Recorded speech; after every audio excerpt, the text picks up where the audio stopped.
आपका स्वागत है हमारे free educational channel IAS classes में। हम लोग आपके सफलता के मार्ग को प्रशस्त करने में सहायता करते हैं, साथ ही आपके उज्जवल भविष्य की कामना करते हैं। आज मैं आपको भारत के जलवायु के विषय में बताने जा रही हूँ। विश्व में जितनी जलवायु में विभिन्नता मिलती है, वो सारी विभिन्नता भारत देश में ही मिलती है। भारत उष्ण एवं समशीतोष्ण कटिबंध में होते हुए भी भारत की जलवायु को उष्ण मानसूनी जलवायु कहते हैं। भारत की जलवायु में विभिन्नता मिलने का मुख्य कारण है भारत की अधिक अक्षांशीय विस्तार, कर्क रेखा, समुद्र से सभी राज्यों का एक समान दूरी नहीं होना और उत्तर में पर्वतीय भाग होने के कारण विभिन्नता मिलती है। भारत में जलवायु को अध्ययन करने के लिए भारत को हम 4 ऋतु में विभक्त करते हैं: ग्रीष्म ऋतु, वर्षा ऋतु, शरद ऋतु तथा शीत ऋतु। ग्रीष्म ऋतु, यह ऋतु मध्य मार्च से मध्य जून तक होती है। इस समय सूर्य कर्क रेखा पर लंबवत पड़ती है, जिसके कारण गर्मी अधिक होती है। भारत में सबसे गर्म स्थान राजस्थान का गंगानगर है, जहाँ का तापमान 55 डिग्री सेल्सियस से अधिक होती है। राजस्थान में इस समय धूल भरी आंधी चलती है। बिहार, यूपी के मैदानी भाग में इस समय तापमान 42 डिग्री सेल्सियस के करीब होती है, जिसके कारण गर्म हवा चलती है, जिस गर्म हवा को लू कहते हैं। पश्चिम बंगाल में काल वैशाखी कहते हैं। इस समय हिमालय क्षेत्र का तापमान 20 से 22 डिग्री सेल्सियस रहती है। दक्षिण भारत का तापमान समुद्र से नज़दीक होने के कारण सालों भर तापमान 20 से 26 डिग्री सेल्सियस रहती है। सबसे अधिक तापांतर भारत के राजस्थान में मिलती है। भारत का सबसे ठंडा स्थान लेह है और सबसे कम तापांतर तटवर्ती राज्यों में मिलती है। इस समय स्थल पर निम्न वायु दाब होती है और सागरीय भाग पर उच्च वायु दाब होती है, जिससे जल से हवा स्थल की ओर चलती है और तटवर्ती राज्यों में वर्षा होती है, जिस वर्षा को कर्नाटक में फ्लावर रेन कहते हैं, महाराष्ट्र, तमिलनाडु में मैंगो शावर कहते हैं तथा असम में टी रेन कहते हैं। वर्षा ऋतु, भारत में यह ऋतु मध्य जून से मध्य सितंबर के बीच होती है। इस समय स्थल भाग पर निम्न वायु दाब रहती है और सागरीय भाग पर उच्च वायु दाब रहती है, जिसके कारण जल से हवा स्थल की ओर चलती है, जिसमें नमी बनी रहती है और भारत में वर्षा होती है। लेकिन इतने कहने से वर्षा ऋतु स्पष्ट नहीं होती है। भारत के दक्षिण में विषुवत रेखा के पास मंद मंद वायु चलती है, जो वायु भारत के दक्षिण पश्चिमी भाग से प्रवेश करती है, जिसे दक्षिणी पश्चिमी मानसून या ग्रीष्मकालीन मानसून कहते हैं। भारत की 80% वर्षा इसी मानसून से होती है।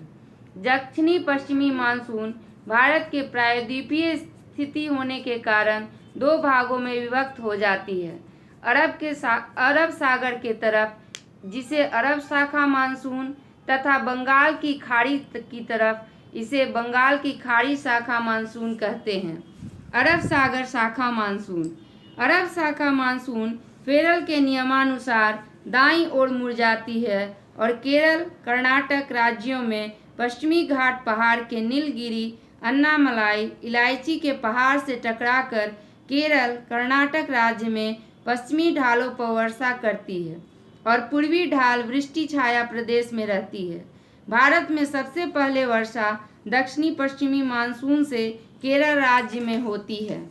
अरब शाखा मानसून के दूसरी भाग ताप्ती और नर्मदा नदी घाटी होके प्रवेश करती है और मध्य प्रदेश, महाराष्ट्र, छत्तीसगढ़ राज्यों में वर्षा करती है। अरब शाखा मानसून की तीसरी भाग कच्छ रण की खाड़ी होते हुए राजस्थान के अरावली पर्वत के समानांतर बहती हुई हिमालय प्रदेश, हरियाणा में वर्षा करती है और राजस्थान में वर्षा उतना अधिक वर्षा नहीं कर पाती, क्योंकि राजस्थान में कोई वैसी पर्वत नहीं है। एक पर्वत है भी, अरावली, वह वायु दिशा के समानांतर फैली है। थोड़ी मात्रा में वर्षा होती भी है तो पाकिस्तान से आने वाली गर्म वायु वाष्पीकृत कर देती है, इसलिए राजस्थान शुष्क मरुस्थल में परिणत हो गया है। बंगाल की खाड़ी शाखा मानसून। बंगाल की खाड़ी शाखा मानसून भी दाईं ओर मुड़ती है और म्यांमार में वर्षा करती है। इसी की एक शाखा मेघालय क्षेत्र में गारो, खासी, जयंतिया के पहाड़ी से घिरकर मानसीराम में विश्व के सबसे अधिक वर्षा करती है, लगभग 1200 सेंटीमीटर। फिर यह वायु पश्चिम की ओर मुड़ जाती है, जिससे पश्चिम बंगाल, बिहार, झारखंड, यूपी में वर्षा करती है और राजस्थान आते आते इस वायु की नमी समाप्त हो जाती है, इसलिए इस शाखा से राजस्थान में भी वर्षा नहीं होती है। भारत की औसत वर्षा 118 सेंटीमीटर है। भारत में सबसे कम वर्षा लेह में होती है। सबसे अधिक भूमि पर अरब शाखा से वर्षा होती है और सबसे अधिक वर्षा बंगाल की खाड़ी शाखा से होती है। शरद ऋतु। यह ऋतु सितंबर से मध्य दिसंबर तक होती है। पृथ्वी के घूर्णन के कारण सूर्य धीरे धीरे दक्षिणायन होने लगती है, जिससे स्थल भाग पर निम्न दाब का केंद्र उच्च दाब में परिणत होने लगती है और सागरीय वायु भारत में अधिक अंदर तक प्रवेश नहीं कर पाती है, जिससे धीरे धीरे वर्षा घटने लगती है, जिसे हम मानसून का पीछे हटना या लौटना कहते हैं। लौटते मानसून से सबसे अधिक वर्षा तमिलनाडु राज्य में होती है। इसी समय ओस पाला बनना भी प्रारंभ हो जाती है। यह सबसे आनंदप्रद ऋतु है। शीत ऋतु या उत्तरी पूर्वी मानसून काल। यह ऋतु मध्य दिसंबर से मध्य मार्च के समय होती है। इस समय सूर्य दक्षिणी गोलार्ध के मकर रेखा पर लंबवत पड़ती है और भारत उत्तरी गोलार्ध में स्थित होने के कारण सूर्य की किरणें तिरछी पड़ती है, इसलिए भारत में शीत ऋतु होती है। इस समय भारत के मैदानी क्षेत्रों की तापमान 10 से 20 डिग्री सेल्सियस के बीच रहती है और हिमालय क्षेत्रों का तापमान 7 डिग्री सेल्सियस रहती है। कभी कभी ताप हिमांक बिंदु से भी नीचे रहती है, जिसके कारण भारत का मैदानी भाग शीतलहर के प्रकोप में रहती है। उत्तर भारत से जैसे जैसे हम दक्षिण भारत की ओर बढ़ते हैं, तापमान में वृद्धि होती जाती है, जिसका मुख्य कारण है सूर्य और समुद्र दोनों से नज़दीक होना। दक्षिण भारत का तापमान इस समय 20 से 26 डिग्री सेल्सियस रहती है। स्थल भाग पर उच्च वायुदाब और सागरीय भाग पर निम्न वायुदाब मिलती है, जिसके कारण स्थल से हवा जल की ओर चलती है। इस समय उत्तरी ध्रुवीय क्षेत्रों से भारत के पूर्वी भाग से हवा चलती है, जिसे उत्तरी पूर्वी मानसून या शीतकालीन मानसून कहते हैं। इस मानसून से वर्षा तमिलनाडु राज्य में वर्षा करती है।